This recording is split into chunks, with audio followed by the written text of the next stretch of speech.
Assalamualaikum warahmatullahi wabarakatuh. Halo semuanya, mari kita belajar bersama dengan Lailatul Qadriyah dengan NIM 230101903908. Nah, kali ini kita akan belajar mengenai pendidikan multikultural. Video ini guna memenuhi ujian akhir pendidikan multikultural dengan dosen pengampu Ibu Maslihah SAG MS. Kita pastinya tahu bahwa Indonesia adalah negara yang majemuk, yang dibuktikan dengan adanya multi suku, kemudian multi budaya, multi agama, hingga multi etnik. Sehingga dalam perbedaan itu pula tercetus semboyan bangsa kita, yaitu Bhinneka Tunggal Ika. Nah, apa itu multikultural? Multikultural terdiri dari dua kata, yaitu multi dan kultural, yang memiliki artian sebuah ideologi yang mengakui dan mengagungkan perbedaan. Perbedaan ini mengenai perbedaan orang per orang maupun perbedaan budaya. Nah, ada 3 topik pembahasan kali ini. Yang pertama mengenai pengertian pendidikan multikultural, yang kedua dimensi pokok dalam pendidikan multikultural, dan yang ketiga mengenai tujuan dan fungsi adanya pendidikan multikultural. Topik pembahasan yang pertama mengenai pengertian pendidikan multikultural. Setelah kita tahu bahwa apa itu multikultural, kita perlu tahu mengenai pendidikan multikultural.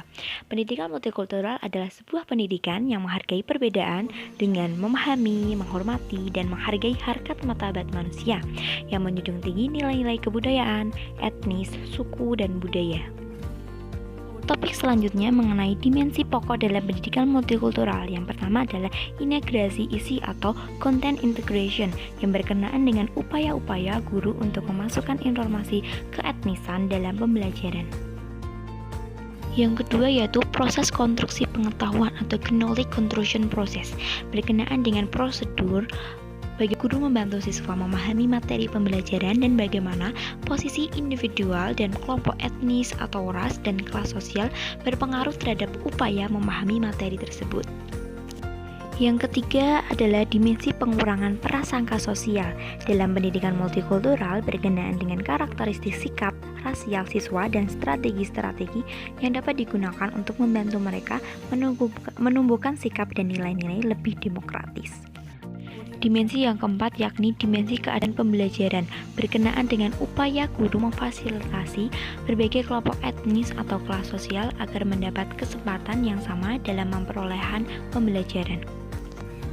Dimensi yang terakhir yakni dimensi pemberdaya kultur sekolah, berkenaan dengan proses kebudayaan dan organisasi sekolah agar siswa dari berbagai etnis dan kelas sosial yang beragam itu berkesempatan yang sama untuk memperoleh pendidikan.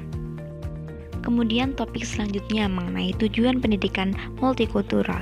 Setiap pendidikan pastinya memiliki tujuan, seperti halnya pendidikan multikultural, yang mana pendidikan multikultural memiliki tujuan di beberapa aspek.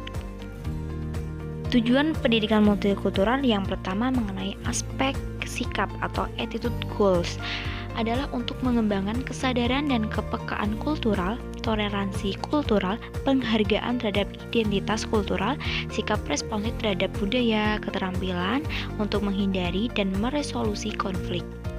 Selanjutnya, mengenai tujuan pendidikan multikultural yang berkaitan dengan aspek pengetahuan atau cognitive goals adalah untuk memperoleh pengetahuan tentang bahasa dan budaya orang lain dan kemampuan untuk menganalisis dan menerjemahkan perilaku kultural dan pengetahuan tentang kesadaran perspektif kultural. Tujuan yang terakhir yakni mengenai aspek pembelajaran yang berguna untuk memperbaiki kesalahpahaman tentang kelompok etnis di dalam buku ataupun teks. Pembahasan yang terakhir mengenai pendidikan multikultural yaitu fungsi pendidikan multikultural.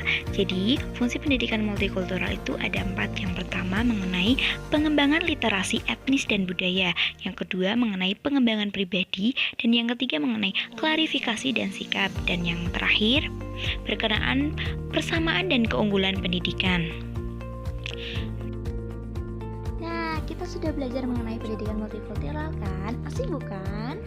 Tunggu video belajar bersama Lailatul selanjutnya ya. Terima kasih. Wassalamualaikum warahmatullahi wabarakatuh.